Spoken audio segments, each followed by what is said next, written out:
mao ang bahin nga sa tingog sa usa ka sulat. Nindot karon atong himpit natong masayran kung iyo ka ba na hidumduman ang atong orhing gihisgutan. Adunay kita mubo nga buluhaton. Adunay kita dinhi nga mga flashcard.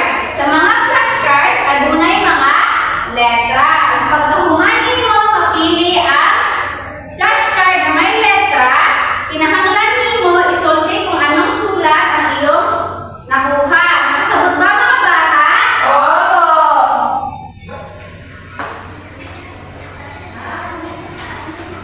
Unsay imong nabunlot, Elijah? Akong gikuha og si A. Unsay tulog si A? Nindot. Ang tulog si A is A.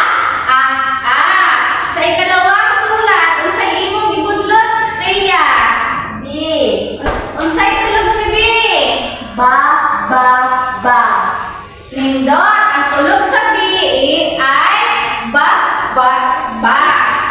Nga importante nga mahidumduman niyo ang tunog sa usa ka letra, Elijah.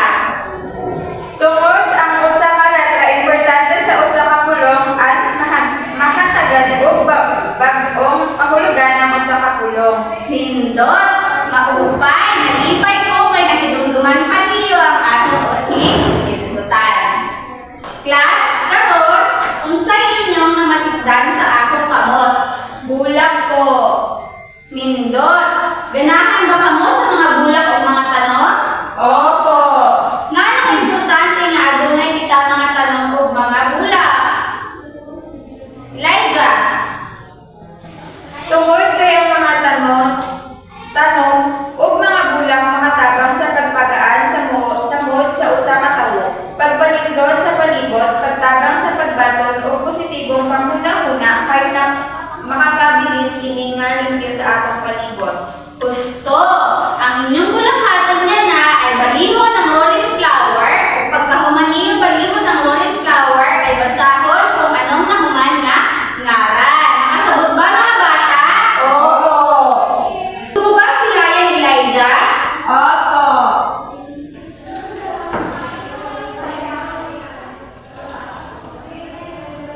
Unsay imong napurma nga pulong, Elijah? Pa. May dabas nga ngaran nga pa? May da. Unsa ang unang letra sa ngaran? P. Nindot. Karon, gusto mo ba sila yan, Rhea?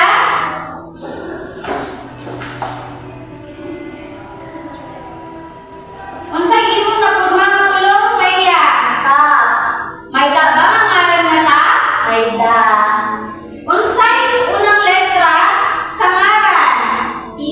Nindot, nalipay ko kay ginanahan ka mo sa atong gawain. Base sa atong gibuhat nga buluhaton, unsay inyong una-una ang atong isgutan? Rhea, Ang atong hisgutan mao ang unang letra sa usa ka pulong. nindot. Bago kita magpadayon, ay paila-ila sa imuha. Siya si Teacher Haya ang magpadayon sa panaghisgot.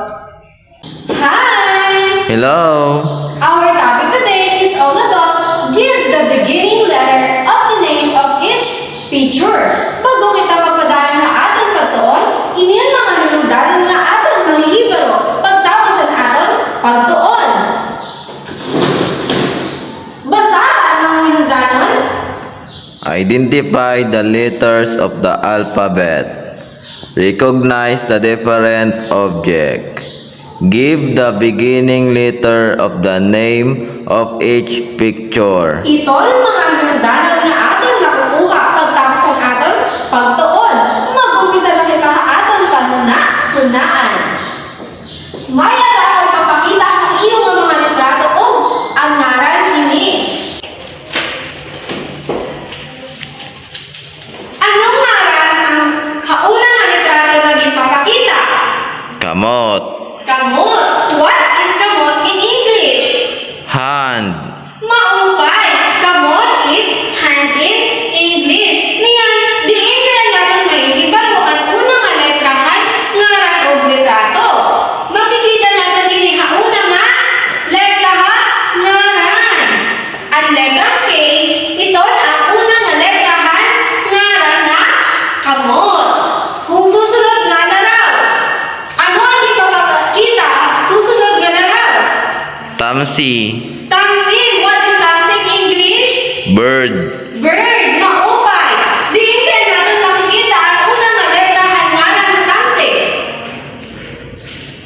Sa unahan. Maupay, makikita natin din ay ang unang nga letrahan ngaran. Ang letrang T, ang unang nga letrahan ngaran ha? Ha? Tamsi. Tamsi, maupay. Ang susunod nga laraw. Anong ipapakita sa susunod nga laraw? Lasuna. Lasuna, what is lasuna in English? Garlic. Garlic. Riyan, ano ang unang nga letra sa lasuna? L. Letra L. L. Hain ang unang nga letra din eh. Sa Unahan. unahan, daw mo maupay. Ini ang unang nga letrahan ngaran ha, lasuna. Riyan, ang susunod nga laraw.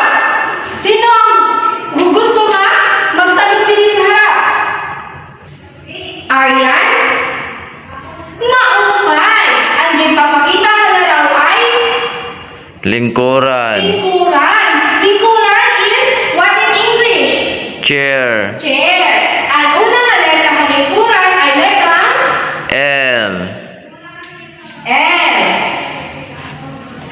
Maupay. Ano ang susunod nga laraw? Bala. Ano ipapakita sa susunod nga laraw? Balay. Balay. Riyan, ano ang balay in English? House. House. Damo nga maupay. Riyan, diin kaya nag-umpisa nga letrahan balay. B. Letra B. Damo nga maupay. Ang letra B. Ang susunod nga laraw, ano man ini? Dognet. Dugnit. What is dugnit in English? Clothes. Clothes. Niyan, diin kaya nag-uumpisa sa ngaran sa dugnit. Letrang D. Letrang B. Damo nga maupay. Ang dugnit ang nag-uumpisa ng letrang D. Again, diin natin makikita ang unang nga letrahan ngaran. Sa unahan. Maupay, makikita natin din unang nga letrahan ngaran o pangaran ha, litrato. Now, children, do you understand what is our topic today all about? O. Very good. Give yourselves a 5 big claps. Okay, I'm happy that you understand our topic today. Ato kalibaw kung makaaral sa aton, tubig ko. Ang akong ginandam ng grupo nga aktibidad. Ipaagi na ako na tuhang na grupo.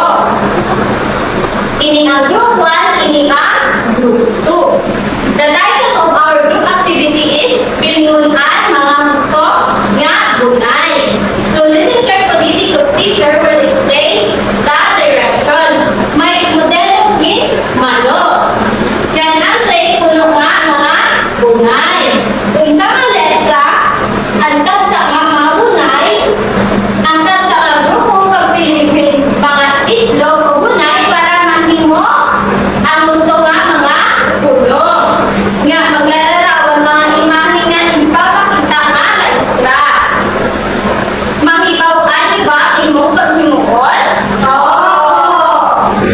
At kita ikaw 5 minutos para buhaton. Iningan pagkatapos magkakaroon kitang grupo nga presentasyon.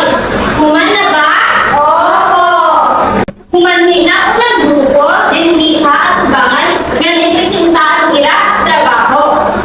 Very good, Group 1. Let's give Group 1 amazing clap. Do you know how to do amazing clap? No. It is just like this. 1, 2, 3. 1, 2, 3. Amazing. Stand up. Let's do it together. 1, 2, 3. 1, 2, 3. Amazing. Now, Group 2, present your work. Very good, Group 2. Let's give Group 2 a boom boom say clap. It is just like this.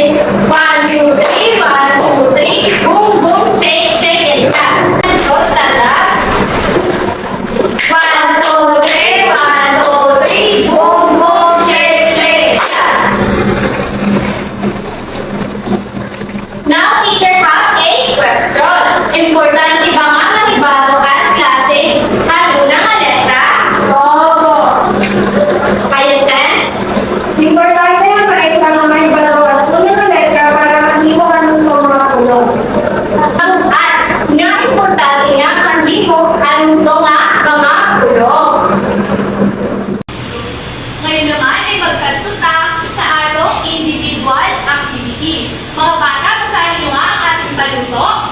Pagawaan unang sitik, hanyaran, han mga butang, maging papakita halaraw. Ibig sabihin, ang inyong gagawin lamang ay dilugan ang unang titik, hanyaran, han mga butang, naging papakita ha laraw. Sino ang gustong sumagot sa unang larawan? O sige, si Aryan at pangalawa naman si Annalyn.